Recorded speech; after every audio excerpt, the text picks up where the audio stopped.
Hi students. As you all know, environmental sociology is a sub-branch of sociology that emerged only in 1970s. It is the sociological study of societal environmental interactions. Environmental sociology has passed through two distinct stages in its evolution from 1970s. And in the first stage, the main task was to identify a key factor that created an enduring crisis of environmental degradation. And the second stage, there was a shift in the focus. The main focus was to discover a mechanism through which we can bring about environmental improvements or environmental reform. One of the foundational explanation regarding environmental degradation is ecological explanation. And now we are going to deal with this ecological explanation.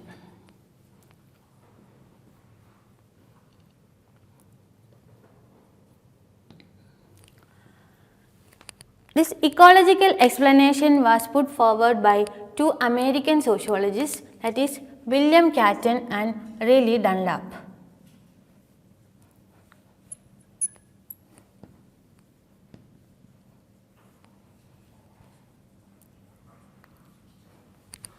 These two sociologists have played an important role in the theoretical development of environmental sociology. This ecological explanation is also known as new ecological paradigm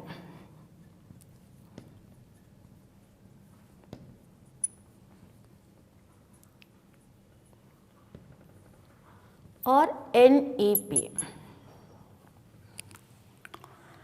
From 1970s onwards, William Catton and Riley Dunlap, they have undertook a crusade to convert sociologists to their new ecological paradigm, and that was meant to cut across the established divisions within sociological theory. And this new ecological paradigm or the ecological explanation, it is mainly based on the human ecological perspective of urban sociology.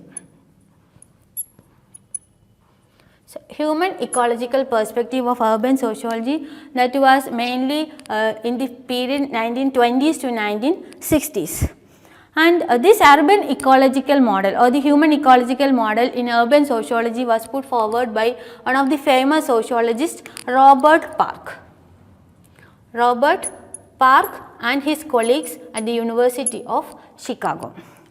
And this human ecological perspective considers that society is a natural system and human beings are part of the environment. Thus, human beings were influenced by different aspects of the environment. Another important aspect of ecological explanation is the three competing functions of the environment.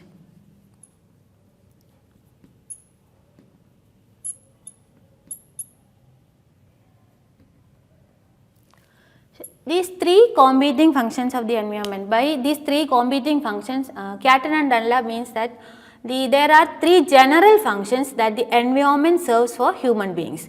And these three functions are, first one is a supply depot.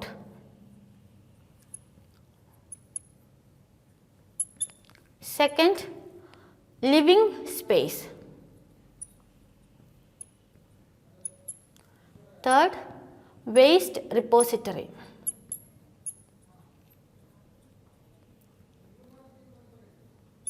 So, these are the three general functions that the environment serves for human beings. Let us have a look into what these three functions stands for. First is supply depot. As a supply depot, the environment serves as a source of renewable and non-renewable resources that are essential for our life. And it includes our air, water, then fossil fuels, forests, then minerals and all other necessities that we are taking from the environment. And the overuse of this function will lead to shortages and scarcities. The second function, that is the living space. As a living space, the environment provides us with the different types of habitat, housing facilities, infrastructural system, transportation system, etc. And overuse of this function will lead to different problems like overcrowding, congestion, then destruction of habitat for other species, etc. Then the third function, that is waste repository. So, as a waste repository, the environment acts as a sink for all our garbage, sewage, then industrial pollution and all other byproducts. The overuse of this function, that is exceeding the ability of ecosystem to absorb waste, will lead to different problems like health problems from toxic waste, then loss of ecosystem balance, then loss of biodiversity, etc. So, all these are the three functions that the environment serves for human beings. And Catton and Dunlap considers these three functions as competing functions. Competing in the sense that these three functions compete for space, and as a result they often imbibing on the other. For example, placing a garbage landfill in a rural location near to a city that make that land or that site unsuitable as a living space, and also it destroys the ability of the land to function as a supply depot for food. Like that, the urban sprawl, it reduces the amount of arable land that can be put into production, or intensive logging, it will threaten the living space of native people like tribals. So, Catton and Dunlap says that in recent years, this overlap and the conflict between these functions have increased considerably, and as a result newer problems like global warming, ozone depletions, they were said to stem from the competition between these functions simultaneously. And furthermore, the competition between these functions at the regional ecosystems have now implications for the global environment. This is a diagrammatic representation of ecological explanation. You can see two figures, that is figure A and figure B. In figure A, which represents the situation, environmental situation before 1900s, and figure B represents the current environmental situation.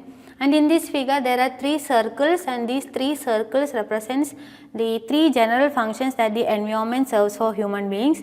They are supply depot, living space and waste repository, and the square represents the global carrying capacity. And in the figure A you can see that these three functions were very limited. So, the overlap between these three functions were also limited, and these three functions were within the global carrying capacity of the earth. But in figure B you can see that there is overlap. These functions were increased considerably, and as a result the overlap also increased, and these three functions were gone out of the global carrying capacity of the earth. There are two features for this model. First one, it extends human ecology beyond an exclusive concern of living space to environmentally or other relevant functions like supply depot and waste disposals. Then it incorporates a time dimension. For the first time, the absolute size and area of overlap of these functions were increased considerably, which was explained in this theory. The limitations of the model, there are mainly three limitations for this model. First, it says nothing about the social actions involved in these functions. That means how they are implicated in the overuse and abuse of these resources, how human beings were playing a role in the overuse and abuse of these resources, etc. were not explained in this model. Then second, there is no provision for changing values or either power relationship. That is through all these aspects, what are the transformations we can change for the protection of environmental resources or changing the environmental condition, etc. were not included in this model. Then it does not include environmental risk assessment. Even though it explains environmental degradation and the reason for environmental degradation, it does not say or explains anything about how to assess the environmental risk or how to estimate the environmental degradation. So, it does not include environmental risk assessment. Thus, ecological explanation is one of the important model of environmental sociology, and this theory has played an important role in building the theoretical basis of environmental sociology, and it explains how the social structure and social change were reciprocally related to the physical environment.